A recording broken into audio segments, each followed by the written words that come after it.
Hello everyone, this is Sunil power. Welcome to learning time Telugu. మనకి group D నుంచి exam డేట్స్కి సంబంధించినటువంటి official update అయితే రావడం జరిగింది. సో ఆ విషయం మీ అందరికీ కూడా తెలుసు.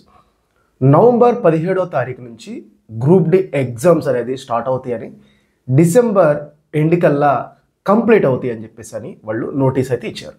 అయితే ఇక్కడ మనం తెలుసుకోవాల్సిన ఒక విషయం ఏంటంటే, ఈ కోర్ట్ కేసెస్ వల్ల కానీ ఏ కేసెస్ వల్ల కానీ ఇది ఎలాంటి డిలే జరగదు, నవంబర్ 17 నుంచే ఎగ్జామ్ అనేది జరుగుతుంది అని వీళ్ళు ఫైనల్ చేశారు.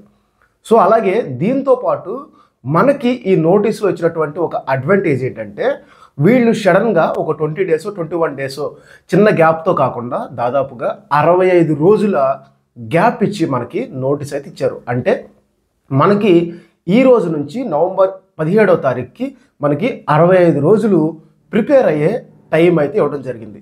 అయితే ఇప్పటి వరకు ప్రిపేర్ అవుతున్న వాళ్ళు సో ఎవరైతే ఉన్నారో సో వాళ్ళకి నేను చెప్పాలనుకుంటున్న ఈ వీడియో ద్వారా విషయం ఏంటంటే, సో ఎవరైతే ఒక 3 years నుంచి 4 years నుంచి లేదా 5 years నుంచి ఒక 1 year నుంచి ఇలా ప్రిపేర్ అవుతూ ఉన్నారో సో వాళ్ళందరికీ, అలాగే రీసెంట్గా 6 months 9 months నుంచి మాత్రమే ప్రిపేర్ అవుతున్న వాళ్ళకి ఒక విషయాన్ని అయితే నేను క్లారిటీ ఇవ్వబోతున్నాను.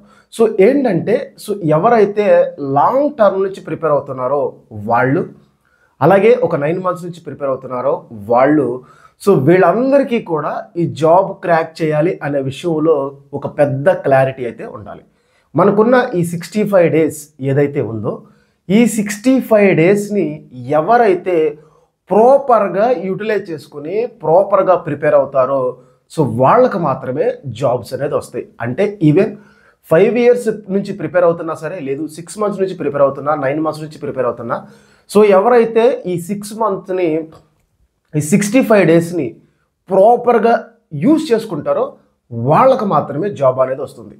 సో గుర్తుపెట్టుకోండి. సో ఎందుకు నేను పర్టికులర్గా ఈ పాయింట్ చెప్తున్నానంటే, సో నేను ఆల్మోస్ట్ 2016 నుంచి ఇప్పటి వరకు అంటే 9 years ఈ కాంపిటేటివ్ ఫీల్డ్ గురించి చూస్తూ ఉన్నాను. నేను ప్రిపేర్ అయిన టైం కానీ, సో నేను 3 jobs నాతో పాటు ఉన్న వాళ్ళు జాబ్స్ కొట్టిన టైం కానీ, సో వీటన్నిటిలో కూడా జాబ్స్ రాకుండా ఎవరైతే ఇప్పటికీ కూడా సో వేరే ఆల్టర్నేటివ్ వర్క్ చేస్తున్నారో సో వాళ్ళందరూ కూడా చేసిన బ్లండర్ మిస్టేక్ ఏంటంటే, 2 years 3 years లాంగ్ టర్మ్ కంటిన్యూగా ప్రిపేర్ అవుతారు. బట్ ఎగ్జామ్ టైం వచ్చేసరికి ఏదో ఒక రెస్పాన్సిబిలిటీ, ఫైనాన్షియల్ రెస్పాన్సిబిలిటీ కానీ ఏదో ఒక రెస్పాన్సిబిలిటీ ఉండటం వలన ఈ లాస్ట్ క్రూషియల్ టైం ఏదైతే ఉంటుందో దానిలో ఓన్లీ వాళ్ళు ఒక 1 hour 2 hours మాత్రమే ప్రిపేర్ అయ్యి మిగిలిన టైం అంతా కూడా ఆల్టర్నేటివ్ వేరే ప్రెషర్స్లో ఉండటం వలన సో 2-3 years చాలా కాన్సన్ట్రేషన్గా చాలా ఫోకస్డ్గా ప్రిపేర్ అయిన వాళ్ళు కూడా సెలక్షన్లో ఉండట్లేదు.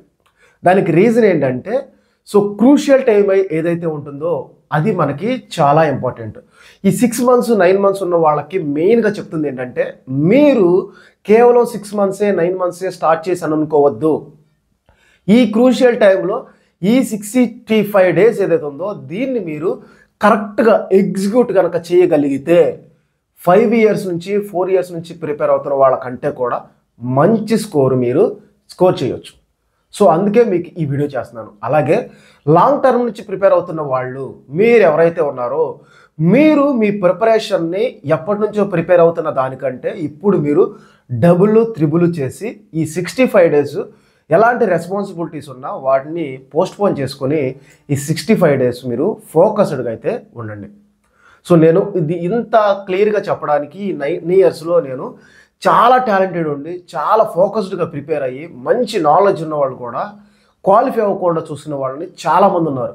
నెంబర్స్ చెప్పుకుంటూ పోతే 100లో ఉన్నారు. సో మెయిన్ రీజన్ ఈ లాస్ట్ ఫ్యూ డేసే చాలా క్రూషియల్ టైం. సో ప్రతి ఒక్కళ్ళు కూడా నేను చెప్పిన దాన్ని ఫోకస్డ్గా తీసుకోండి, ఫోకస్డ్గా ప్రిపేర్ అవ్వండి. బేసిక్గా నేను ప్రిపరేషన్లో ఎప్పుడూ కూడా అవర్స్ ప్రిపరేషన్ నేను బిలీవ్ చేయను. అంటే రోజుకి 9 గంటలు ప్రిపేర్ అవ్వండి, 12 గంటలు ప్రిపేర్ అవ్వండి అనేదాన్ని నేను ఎప్పుడు కూడా బిలీవ్ చేయను. బట్ ఇప్పుడు నేను చెప్తుంది ఏంటంటే, ఖచ్చితంగా మీరు ఎన్ని మ్యాక్సిమం అవర్స్ పర్ డే ఈ 65 days ప్రిపేర్ అవ్వగలరో ప్రిపేర్ అవ్వండి. చిన్న అంటే వేరే ఏ చిన్న స్మాల్ ప్రెషర్ని మీరు తీసుకున్నా కూడా, ఎంత బాగా ప్రిపేర్ అయినా కూడా ఎగ్జామ్ హాల్కి వెళ్ళేసరికి మీ ప్రజెంటేషన్ ఏదైతే ఉంటుందో ఖచ్చితంగా మీరు 100% ఇవ్వలేరు.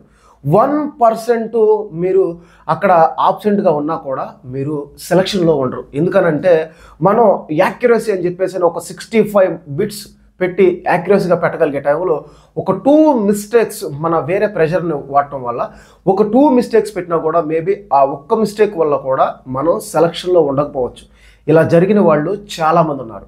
సో అందరికీ కూడా నా సైడ్ నుంచి రిక్వెస్ట్ ఏంటంటే ఈ 65 డేస్ ఒక తపస్సులాగా చేయండి.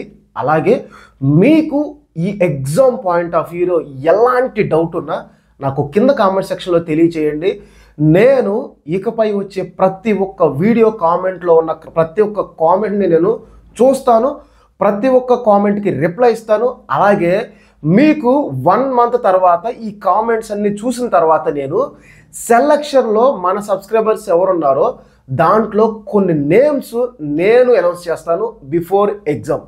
ఎందుకనంటే మీరు కింద కామెంట్ పెట్టే దానిలోనే తెలిసిపోతుంది మీరు ఎంత ఫోకస్డ్గా ఉన్నారు, ఎంత కాన్ఫిడెంట్గా ఉన్నారు, మీకు ఎలాంటి డౌట్స్ వస్తున్నాయి అని. దాన్ని బేస్ చేసుకునే ఎగ్జామ్కి క్వాలిఫై అవ్వడానికి ఛాన్సెస్ అనేవి ఎంతవరకు ఉంటాయో కూడా నాకు ఒక ఐడియా వస్తుంది. దాన్ని కూడా నేను ఒక వీడియోలాగా చేసి ఎవరైతే సెలక్షన్లోకి ఉండే అవకాశం ఉందో కామెంట్స్ ద్వారా చూసి వాళ్ళకి ఖచ్చితంగా నేను ఒక లిస్ట్ లాగా అనౌన్స్ చేస్తాను. అది మీకు చాలా బూస్టింగ్గా ఉంటుంది. సో ప్రతి ఒక్కళ్ళు కూడా మీకున్న డౌట్స్ ఏదైతే ఉన్నాయో ప్రతి ఒక్కటి కూడా పెట్టండి. ఈ 6 మంత్స్ డేస్ మీకు ఏదైనా మెయిన్ ప్రాబ్లమ్స్ ఉండి వాటిని కనుక మీరు దాంట్లో స్కిప్ అవ్వలేకపోతే సో అవి కూడా పెట్టండి. ఇన్ కేస్ నా సైడ్ నుంచి కానీ లేదా నా ఫ్రెండ్ సైడ్ నుంచి కానీ మీకు ఏదైనా హెల్ప్ చేయగలిగితే అది కూడా చేయడానికి నేను ట్రై చేస్తాను. సో ఇది ఈరోజు వీడియో. నెక్స్ట్ వీడియోలో నేను ఈ 65 డేస్ ప్రిపరేషన్ ప్లానింగ్ అనేది ఎలా ఉంటుంది, ఎలా చేసుకుంటే ఈ 65 డేస్ని మీరు కవర్ చేసి సిలబస్ అంతా కూడా కవర్ చేయొచ్చు అనే వీడియో అయితే నేను చేస్తాను. సో ప్రతి ఒక్కళ్ళు కూడా మన ఛానల్ని సబ్స్క్రైబ్ చేసుకొని మన వీడియోని లైక్ చేసి మీ ఒపీనియన్ని, మీ డౌట్స్ని కింద కామెంట్ సెక్షన్లో తెలియచేయండి. Thank you for watching.